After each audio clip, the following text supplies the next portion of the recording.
No, we see it forward. We see it All right. forward. Okay. Oops, I'm sorry, that's the wrong one. Here we go. Okay, so everybody put your signs back up real quick. Here's your first thing you're going to try to figure out. Is your person in the Bible Old Testament or New Testament? So underneath you would write OT or NT. And God, what if I get it wrong? It doesn't matter. There's no wrong answers. We'll sort it You're all out. ejected. No, not at all. So everybody make your guess of whether you're OT or NT. No, yes is not an acceptable answer, That's a good one. but nice try. OT or NT? Well, okay, but the main story of Moses, Okay, my I did friend, the same is thing where? as Which one Patrick. is it in? Michael. No, there's always you're one in every cheating. class. Yeah. Okay, yeah, I'm there you go. sorry. So how we do it? And Carmen, Constantinides, you guys, I don't see your signs. There we go. Flip it over there a little bit more. Okay, ITO. What is that? ITO. What does ITO mean? nope, it's OT exclamation point. Oh, OT exclamation because it's backwards. I got OTI. Why are you all writing them backwards? I don't know. I think so. Okay. So let's take a look at where we are. So Abraham, yes, that's OT. Samuel is OT.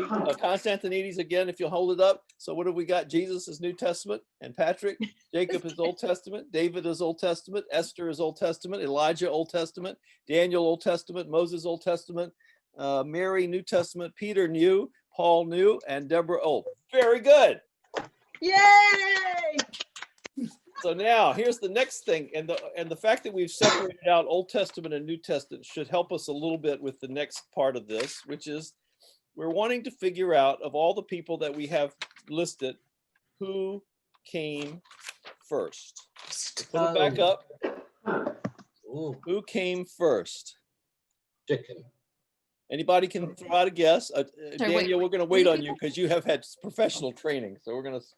But who do we think came first? Does What is anybody he? have any idea? Moses. Moses. No, No, that's Abraham. close, but not quite. Abraham. Nobody is older Abraham. than Moses. Say again. Abraham. There you go, Abraham. So Danielle, on yours, you're going to put number 1 because you came first. All right, now we're going to go for this. Who came second? Jacob. Jacob. That's It was a correct. So Jacob. on yours, you're going to put number 2. And then no, who came third? Elijah? Nope. No, Moses? Moses. Very good. Oh, Right. thank Three is you. Moses. So on yours, you're going to put number 3. Okay. And then who came after Moses? Who's next after Moses? Samuel? Samuel. Almost, but Yeah, not quite. no. There's somebody before Samuel. Elijah? Nope. Deborah? Elijah's after Samuel. Esther. Esther? David. Nope. Esther came later yet. David. This is a tough one. I David? have to give you. This is a tough one. This is Look tough. at the names. Carmen, where's your name? You're not holding up your sign.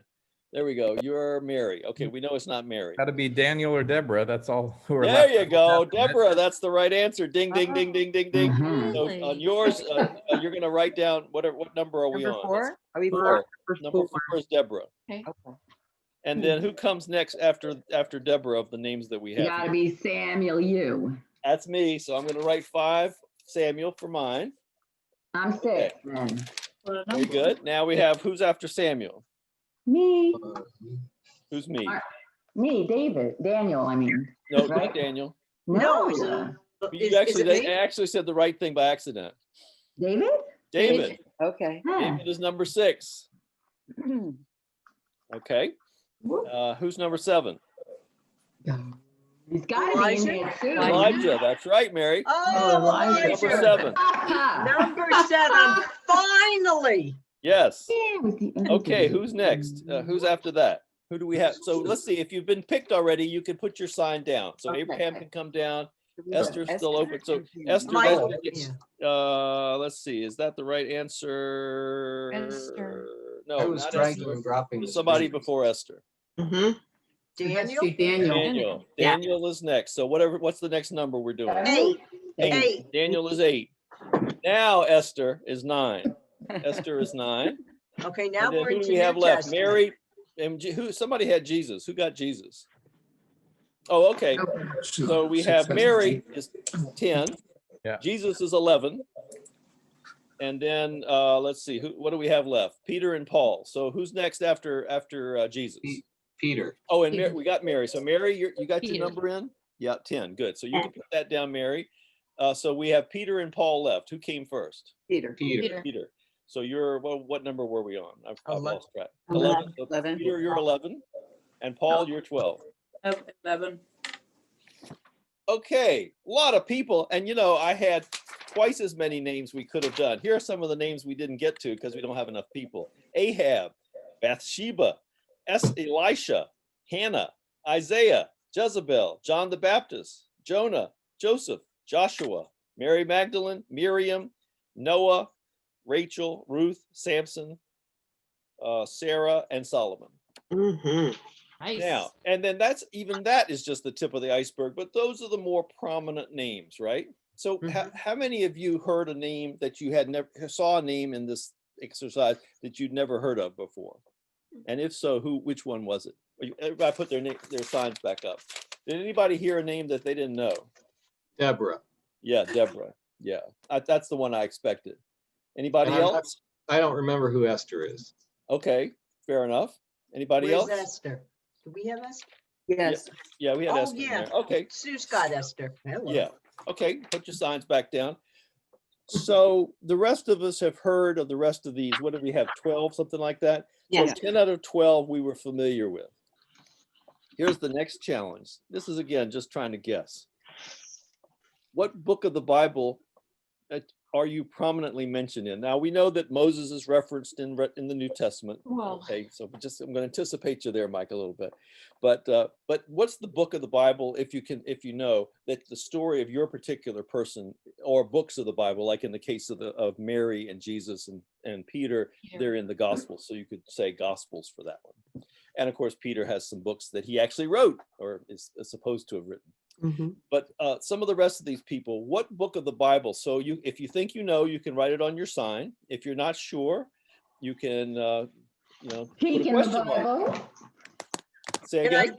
Are you allowed to peek in the Bible? Well, I can't control what you might do off camera, but it's a little bit more interesting if you don't cheat. Okay, Moses in Genesis. What do we think? Is that right or not for Moses being in Genesis? What do you think, people? How many Yeah, think he's in yes, the thumbs Pentateuch. up? Moses is in Genesis, thumbs up, or no? Yeah. He's not in Genesis, thumbs Not down. in, no, but in the Pentateuch. He's not in Genesis. Oh. Not. What book is he in? Oh, yeah. Exodus. Exodus. There you go, Exodus, and all those other books all around Exodus, like Deuteronomy and Numbers and Leviticus and all that. Okay, so I can't read. Did you write one, Danielle? Genesis. Danielle wrote Genesis for Abraham. Ding, ding, ding, ding, ding. Correct. That's very good. Okay, and Exodus is spelled without the E and let's see, and the extra I. It's Exodus. D-U-S. Exodus. But I like the way you spelled that. That's pretty. That's cool. Michael and his pharma background. It sounds like Yeah, that's exactly right. Yeah. All right. How about the rest of you? Have you got a guess? I'm for what's guessing yours? then, I'm not cheating. I'm guessing. Is there a book Yeah, there? there is a book of Daniel, so that's an easy one. Well, you Sure. better be in there then. He's in there. Is there a book of prophets? Would Elijah be in that? There are prophets. There is no book of there are no prophet books that are named after Elijah. Okay. Okay, so he's actually in a different book. Oh. That's a tough one. That's a Beginning tough one. Any guesses? When Jesus was born. Which one are we on? Elijah? We're doing, Yeah. hold your sign back up. We're doing Elijah. So where do we think we can find the story? We've heard of Elijah. We also know that Elijah appears briefly in the Gospels because he's one of the two figures in the Transfiguration. So he's a big deal. But the main story of Elijah is in the Old Testament. Where do we think it is? Any ideas? Any other wild guesses? Do we know who Elijah is? Well, we're going to get to that. He's a prophet. He's a huge prophet. He is a prophet of God speaking against a king from the northern kingdom, the Ooh, 10 tribes ooh, of the north. Ah, Michael's got an idea now. Kings. Kings, very good. Yes, First Kings to be very precise. So Oh, all right. Mary, on yours, you're going to put Roman numeral I, Kings, Got it. as opposed to what did President Trump say? Two Chronicles. That didn't work. Nobody ever calls it 2 Chronicles. So yes, first book of Kings. Okay, who else do we need to assign? So let's see. Patrick, who did you have? Oh, David. Let's do David. Number 4. Oh, sorry. Go ahead. David, what book is David in, do we think? David, mainly. Kings again. Wow. Any ideas? Kings. You would think so, but he's not. Yeah, I was thinking the same thing, whoever said Kings. I always thought the Yeah, same yeah. thing. Thanks, Bridget. David. No. This is remarkable, Al, because we all know the stories, but even we don't Exactly, know. yes. We So- can't put the context. Deuteronomy. Chronicles? In the middle of the Old Testament are a whole bunch of books of history. Okay, And the first of those, so if you go Joshua, Judges, Ruth, and then what? If you ever had to memorize them in order. Joshua, Samuel. Judges, Ruth, then what? Daniel. David. No. Samuel. There is no book of David. No, not Daniel. Daniel's Deuteronomy. No, there's Samuel. Samuel. Samuel, that's right. First Samuel and Second Samuel. And that's where you find the story of David. So on yours, John, you would put First and Second Samuel. So you know, all that every now and then you might have a question. I've got this question about David. Let me go. Then you say, where am I going to find him? Where is that guy? He's in the book of First and Second Samuel, because Samuel was the prophet who anointed David yes. and Right, proclaimed that right, he would be okay. the new king after Saul. Remember King Saul that he replaced? It's all that whole story. All that stuff about Saul and Samuel, who we heard about in the reading this morning when he was a kid, grew up to be a prophet. He anointed David. He was a consultant to David on all matters spiritual. And David eventually succeeded Saul and became the king. And the rest of the information about Samuel in the the 2 books of Samuel has to do with going all the way through to Samuel. And I think at that point through David, and that's when they stop. Yeah. Now, what are the 2 books that happen after First and Second Samuel? We've already mentioned them. Kings. What comes after First and Second Samuel? First and Second Kings. Right. And so there you have Solomon. Remember, Solomon replaced David. So then you have Solomon and all these other kings. And just to make things even more difficult, first of all, they have really hard names a lot of the times. Yeah. Jehoiakim, or, others. It's even worse than that. Zephaniah, I think that was one. Anyway, but the 12 united tribes of Israel, who descended from the 12 children of Jacob. Remember Jacob? We had Jacob. One of you is playing Jacob. He had 12 kids.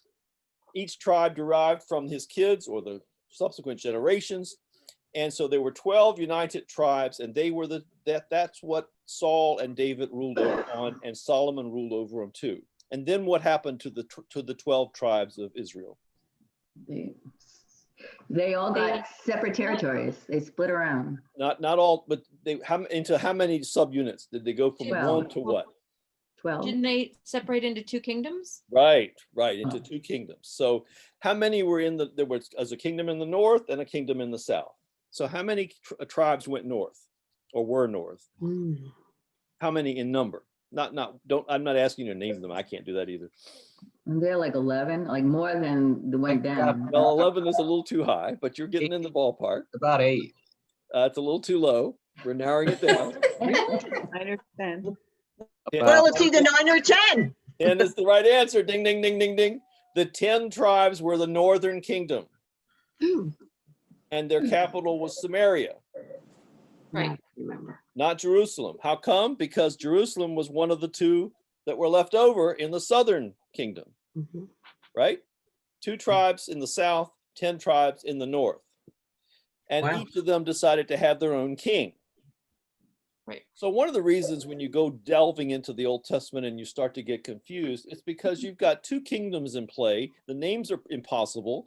They make, well, this was in the time of so-and-so, and the name of times of so-and-so, that doesn't help you either, because you don't know who that guy is either. And so you just get really confused because they're really hard to talk about.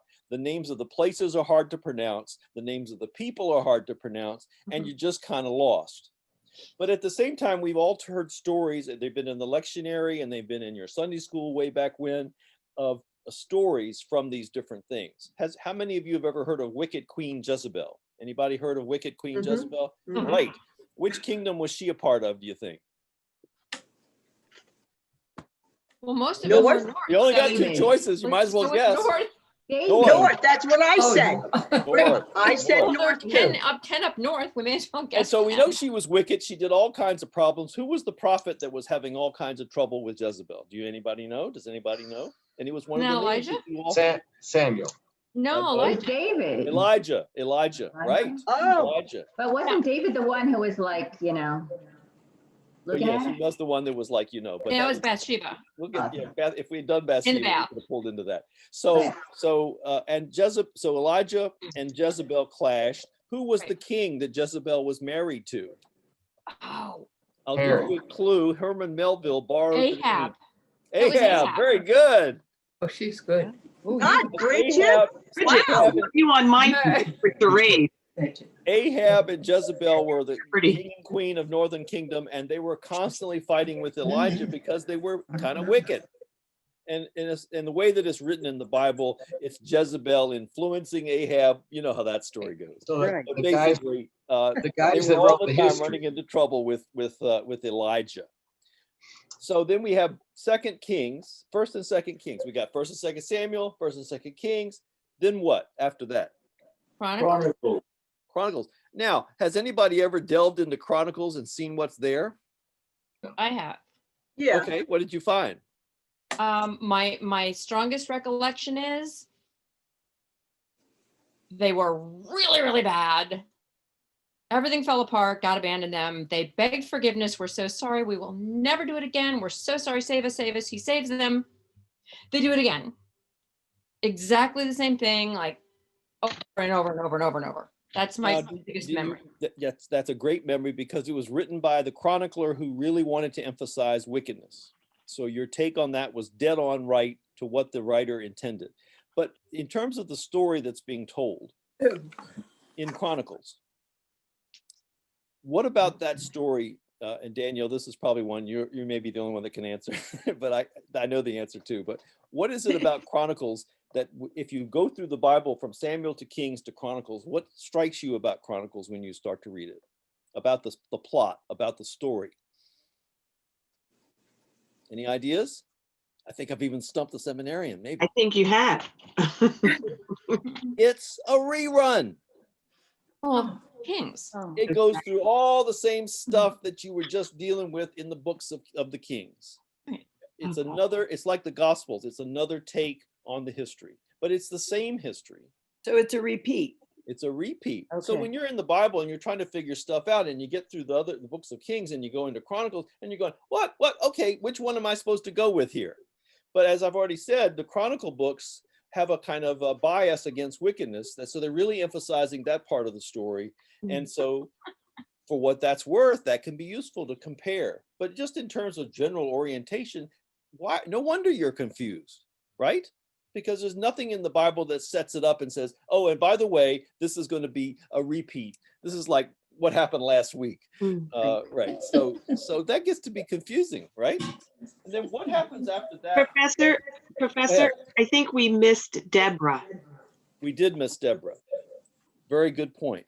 So we know that Deborah was there between Moses and Samuel. Chronicle. Yeah. So Was what she book just is somebody's what book mother? is Deborah in? Judges. Judges. Very Ah. good. You got an Where A is- in Sunday school. Judges. Where is the book of Judges? Where can you find the book of Judges in the Old Testament? Do you have any? What's it near? Ruth. It is near. It's right before Ruth, and it's right after what? Joshua. Joshua. Right. Yes. And do we remember who Joshua was? Joshua took Well- over for Moses. Moses.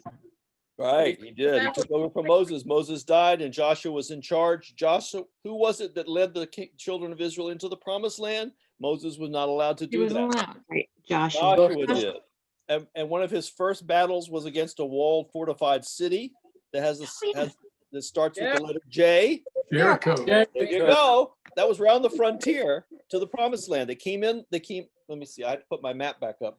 But they came back in, they went further than they needed to around to the east and came back west to cross the Jordan and deal with Jericho. And so Joshua brought the children of Israel to the promised land. They began to settle. They fought with their neighbors because the people were already living there and they had to sort all that out. And after Joshua died, who was in charge of the kingdom of, it wasn't a kingdom then, who was in charge of the people of Israel? Wasn't Aaron, was it? It was who? Aaron? No, No. Aaron was Moses' brother. He's long No. gone. Oh, okay, he's a little, okay. Yep.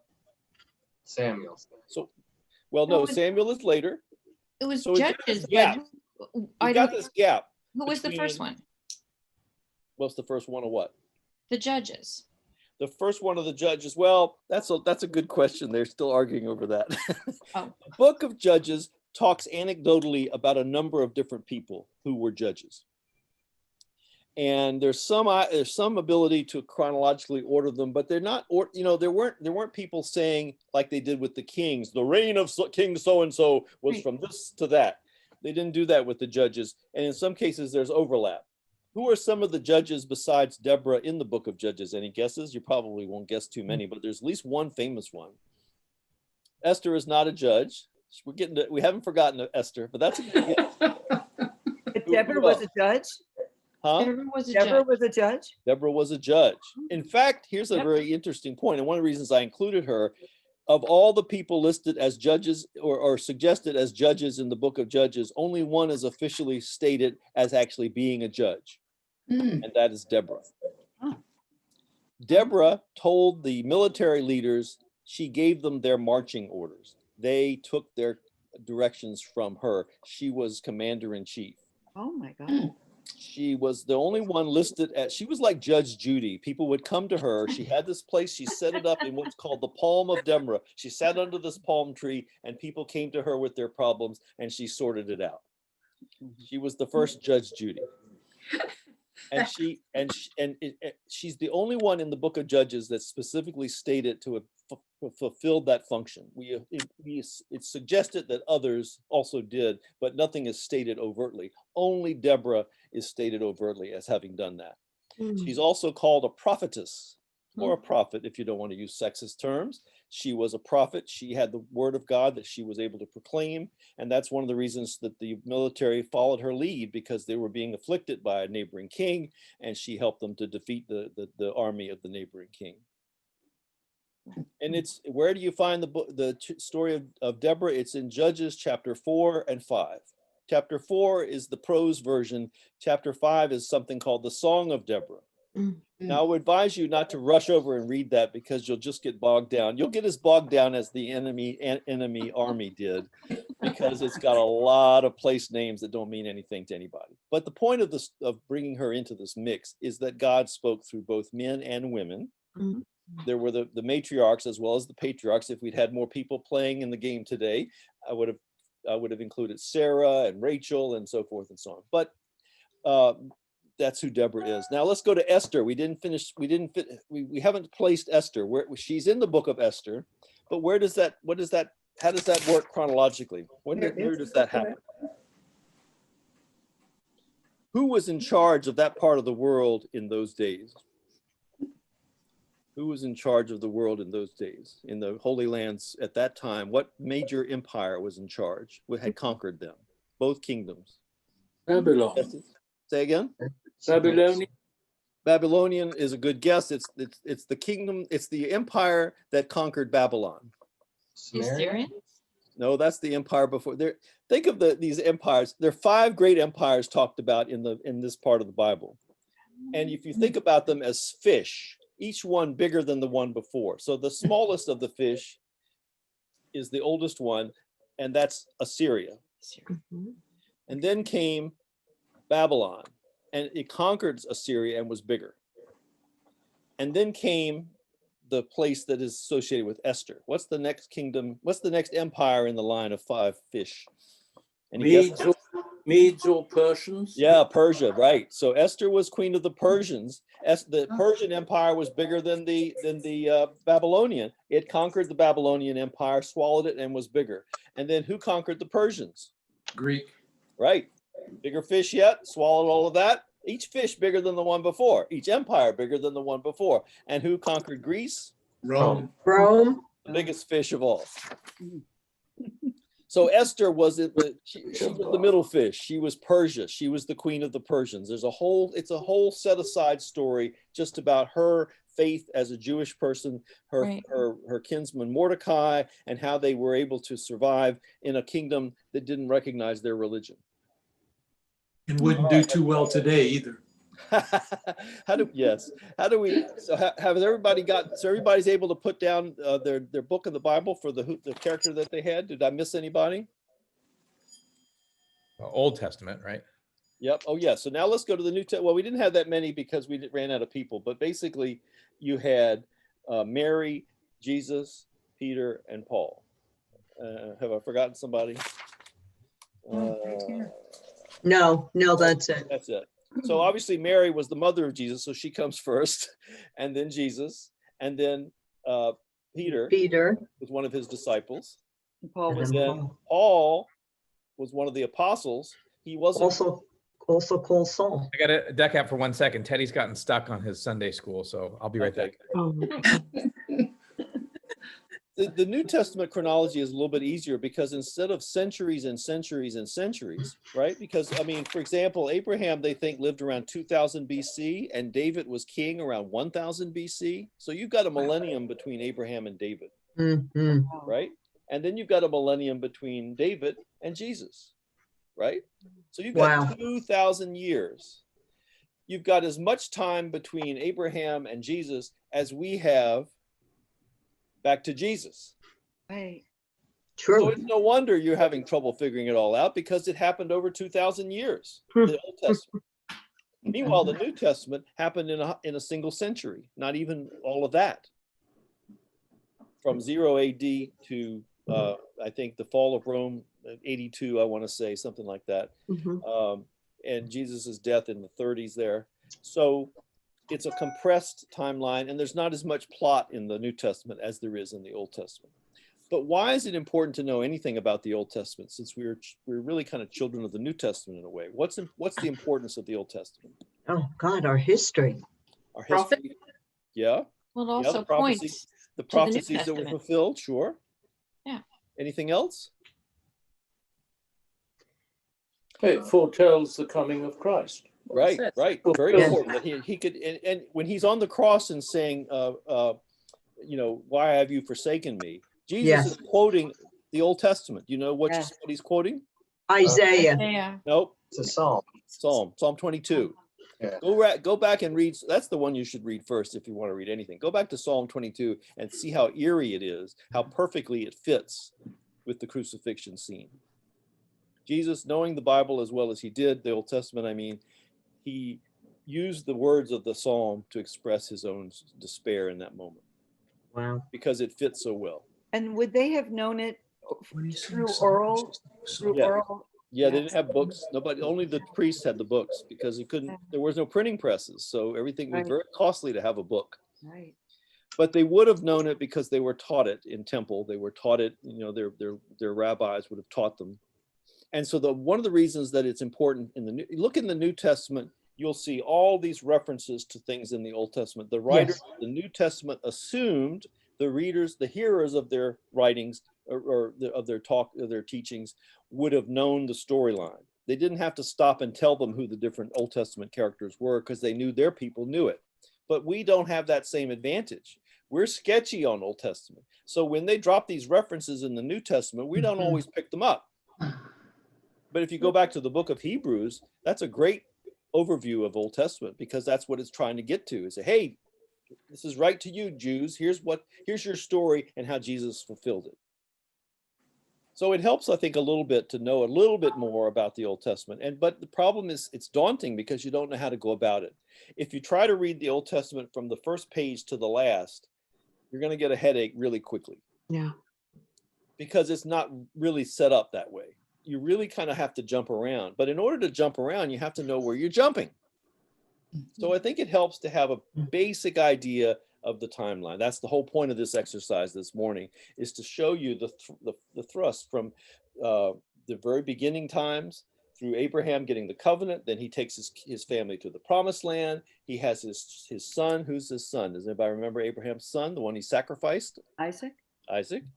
Mhm. And then Isaac had a son. He had two children. He had twins, Jacob and Esau. Jacob and Jacob Esau. and Esau, and all the problems that came from that. And then Jacob was given a new name by God, Israel. Israel. So when they say the children of Israel, they're really saying the children of Jacob. Jacob, okay. And he had 12 kids. He had 2 wives. I think actually 4 women were involved in the 12 kids, if I remember right. That's an interesting little, they don't get into that in Sunday school typically. But in any case, there are 12 kids and they all became the patriarchs of individual tribes. So when they finally came out of it, and then they went to Egypt. Why did they go to Egypt? Why? They were happy in the promised land that Abraham had brought them to. Why did they go to Egypt? The famine. Famine. They couldn't afford to stay in the Holy Lands because they were starving. So they go to Egypt. Why did they go to Egypt? Because Joseph was there. Joseph and was there the number 2 money, guy. There were crops, and so his brothers went looking for food and stumbled on Joseph. Yeah, Right, why because was Joseph and why had was had a Joseph in dream Egypt? predicting the famine. So he knew the famine was coming before it happened. And so he got them to store the grain away. Nobody else knew it was coming. So only Egypt had the food. And so they all came to Egypt and they lived there. And since Joseph was the number 2 under the Pharaoh, they were fine. But then what happened after the Pharaoh died? The Became Egyptians were- slaves. the Israelites were enslaved. Eventually that's what happened, because the new guys, the new pharaohs, one after the other, as more generations, because they were there a long time, they didn't appreciate the unique role that they played. They didn't really remember Joseph. They didn't remember the special reason why these people were there. And remember too that the children of Israel had rules and regulations that kept them as a people set apart. They were not supposed to intermarry. So they didn't assimilate into Egyptian culture. They were over in the land of Goshen all by themselves, and they were easy to stereotype. You know, that goes way, way back, that process of stereotyping. Yeah. So eventually they had to get out of Egypt because they were slaves. And so who got them out of Egypt? Moses. So then they wander around the desert. They go to the Mount Sinai, wherever they think, they're not sure where it is, but there you go, there's Moses. And so they go to he gets the 10 Commandments, he gets all kinds of laws. You go into the books of Leviticus and Deuteronomy, there's all kinds of stuff in there. They got into some detail. I would kind of skip over that, you know, if my first glance through it, just, you know, don't worry so much about the dietary laws. But eventually they had everything they needed. They got to the edge of the Holy Lands, and we've already established Joshua brought them in, and there they stayed, and they were there for the rest of the Old Testament story. But they had lots of different people in charge of them. They had their own kings. They split into 2 parts, and each of those parts had kings. Some were good, some were bad. There were prophets to tell them when they were bad.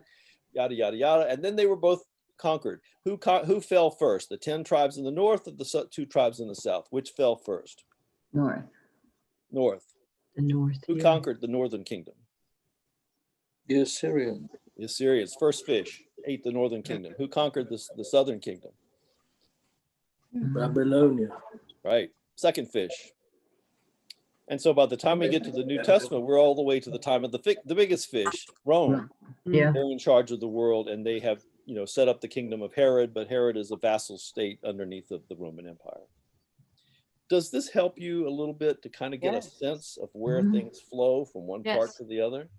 Does. Here's another problem with the Old Testament and the New Testament. They're not necessarily in chronological order, especially when you get to the prophets. They're all over the place. I have yet to read anything that tells me rhyme or reason for how they've organized the prophets. Some were Northern Kingdom prophets, some were Southern Kingdom prophets, some were Babylonian captivity prophets. It's all a muddle. And so it's very easy to get disoriented because it's not set up the way we would expect it to be set up. But it doesn't take all that much to poke around a little bit and begin to get a picture. And don't sweat it if you can't remember everything. I'm not going to give you a test next week, don't worry, but don't sweat it if I did, because, you know, you're not supposed to retain all of it. You just retain what you retain, and then you build upon it. And eventually you build upon more and more and more and more. That's the reason they gave you all this stuff in Sunday school. They were trying to start that process of helping you to build upon what you knew, what you needed to know. Does that make sense? Yes. Al, No?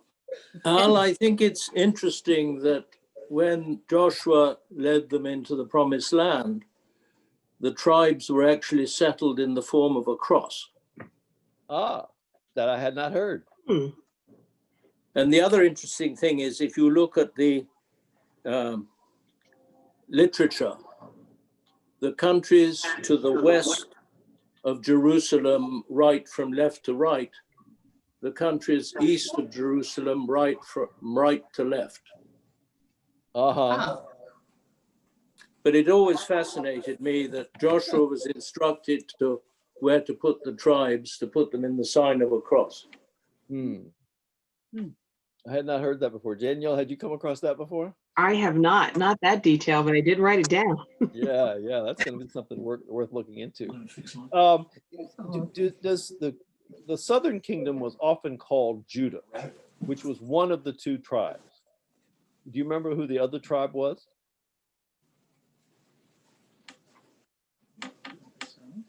I'll give you a hint. It's the youngest of the 12 kids. Levites? Nope. Benjamin. Was he the youngest? Benjamin. Youngest. He was the one that came after Joseph. He and Joseph had the same mother, Rachel. Rachel, yeah. Mhm. And so he was kind of special because Rachel kept an eye on him, and Joseph had been kidnapped and taken away. So Rachel only had one of her two children left to her, and she took care of him specially. And what cities are in Benjamin? What famous New Testament city or town really is in the Benjamin territory? Bethlehem. Yes. Bethlehem. Benjamin is all around Jerusalem and Bethlehem, that whole area. I didn't realize this till I was working on this session. Where do you find Jerusalem relative? I mean, where do you find Bethlehem relative to Jerusalem? Is it north, east, west, or south? Oh, geez. I didn't know either. Must be What was south. the question? Where do you find? Relative, if you're in Jerusalem and you want to go to Bethlehem, which point in the compass do you head? North, east, west, or south? South. South. Right. Let's do south. And if you try to figure out where Jerusalem is, you get a map up and you're trying to figure out where it is because you don't know the geography that well. If you go to the top of the Dead Sea, you can find the Dead Sea on the map because it's a big blob of blue, right? So you go to the top of the Dead Sea and head straight west, and that's where Jerusalem is. I'll be darned. But the towns, the cities, they have a lot of repeats. There's several Bethlehems. There's Bethlehems at other places, so that's not helpful. Kind of like the country, the U.S. There's several Bethlehems in the U.S. as well. So in the Holy Lands, that's also true. Some of the names are almost impossible to pronounce. So it's sort of like encountering a foreign language you just don't know, like from the Eastern Europe or from the Polynesia. It's just such a cluster of unfamiliar sounds, you don't know what to make of it. And so therefore, your brain kind of shuts off and you don't really pay attention to these different towns, right? Sometimes it's helpful to know what the names meant. So for example, in the case of Deborah, let me see, where's my cheat sheet on Deborah? I have a cheat sheet for Deborah. Her name actually means bee, like the insect, the bee. And if you think about it, she was really well organized. That's clear from the narrative. Bees are really well organized.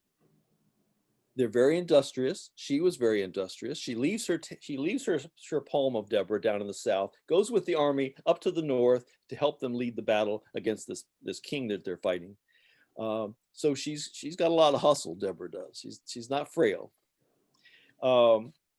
What else about and then the main military leader that she's instructing, his name Barak, is not quite the same as Barack Obama. It doesn't have the C. It's B-A-R-A-K, Barak, and his name means thunderbolt.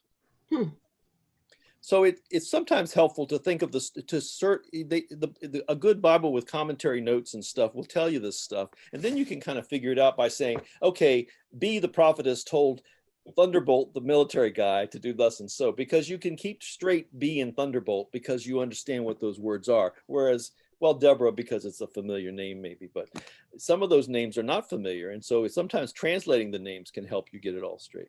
If that helps you. Anything, and the same with the place names. If you can, and we know Bethlehem and we know Jerusalem. We know Samaria, kinda. But then there's places like Shechem, which is a really important town, or Hebron, another big town that's important. But what do we know from Shechem and Hebron? Probably not very much. But as you get into this a little bit more, these things begin to have some importance, and you begin to see the reality of it. Any questions that you have at this point? but that was pretty much what I wanted us to do today. Was I wanted us to get through a cast of characters because we've heard these names, but and then you can everybody put their signs up again so we can look one more time at where everything is found. I forgot to put my. Let me put my. Notes all over. So Samuel has the book of Samuel. He's in his own book. But so if you're curious about Abraham, you can go to Genesis. If you're curious about Samuel, you can go to the books of Samuel. Esther, you can go to the book named after her. Elijah, you can go to the 2 Kings. Daniel, you go to the book of Daniel. Mary, you go to the Gospels. Peter, you go to the Gospels. Paul, you go to the Acts of the Apostle mainly. And we forgot to say that, but that's where it is. And then Deborah was the book of Judges. That's it. Moses' Exodus, we all discovered. And yeah, let's see, Jesus is in the New Testament of the Gospels. So now, if you're curious about any of these stories, you can actually on your own go to the Bible and you have a better way in. The other thing I would suggest that I think is really crucial is I have the New Oxford Annotated Bible, New Revised Standard Version. What I like about it is all that stuff at the bottom of the page, those are notes. Yeah. So I can act a lot smarter than I really am because I got the notes. So there's that too. Great. Next week, we are going to do something I'm calling Finding Familiar Landmarks.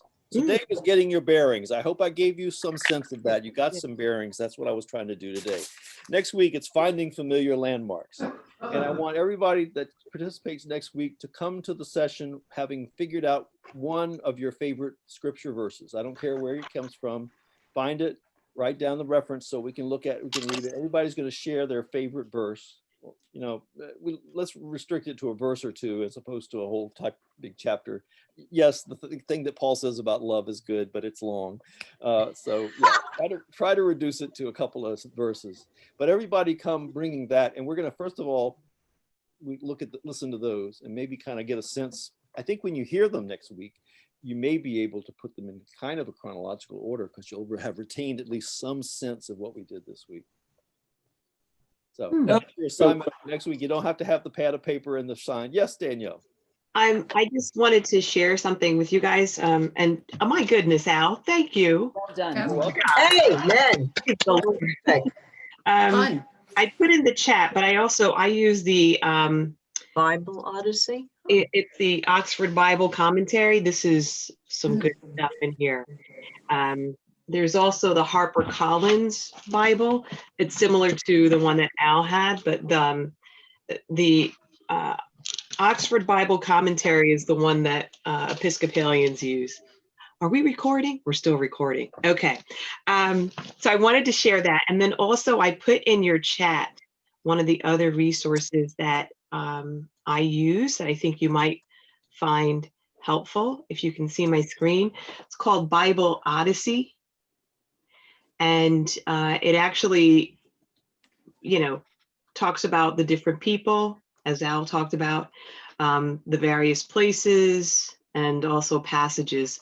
So Al, of course you were spot on, but we looked at Deborah just now, and Deborah's name means bee. It tells you the various related passages, but this is one of those go-to resources that I use and submit that to you. Places you can look at: Capernaum, Egypt, Rome, what have you. It's super fascinating. So I share that with you, and maybe you'll find some answers to some questions that you might have. Thank you. Yeah, because Thank all you. we tried to do this week was to get you oriented. Yes. We haven't really gotten into where do you find the stuff you need, but we are going to get to that. Can I ask you a question? Yes. When the Protestants broke away from the Catholics, why did they end up with an Old Testament with 7 less books? Who decided that the Protestant Bible should have 7 fewer books than the Catholics? Danielle, I'm going to yield to you on that because you've probably studied that more recently than I have. I will only simply say this is not the only time the canon has been tinkered with. There were a number of times along the way where they said, this is in, this is out, not just that one time. But Danielle, you want to pick it up from there? No, I would agree with you, and I don't know specifically who and which point they decided that it was to, have that specific number, but we can take that and look into it. I know the first time I ever saw a Catholic Bible that had all this extra stuff in it, I was kind of interested. There was one book called Bell and the Dragon, which appealed to the young boy that I was. That seemed promising to me, to read a story called Bell and the Dragon, and it wasn't anywhere near as interesting as I had imagined it might be. But a number of the books have to do with extensions of Daniel. Daniel is a complicated book, and they chopped off parts of Daniel, and I think Esther too, maybe, or one of those stuff like that. The first translation into English was done by the not by the Catholics, by the whatever. Right.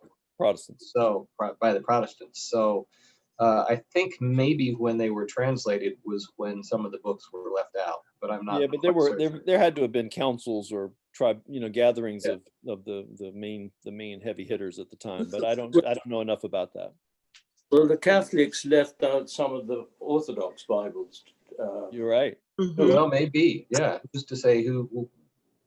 There's probably as many books of the Bible not in the Bible as there are in the Bible. There's all kinds of stuff out there. If you go to a seminary bookstore, I did that one time in Princeton. It was fascinating to me. All these other books that look kind of, there's a Gospel of Thomas, for example. Yes. I kind of like to read the Gospel of Thomas. I bet it's kind of interesting because he was such an interesting person, and his doubt. Yes. And so, but all sorts of sources. And as they do more, they had the Qumran, the Dead Sea Scrolls. They learned a whole bunch of stuff from that.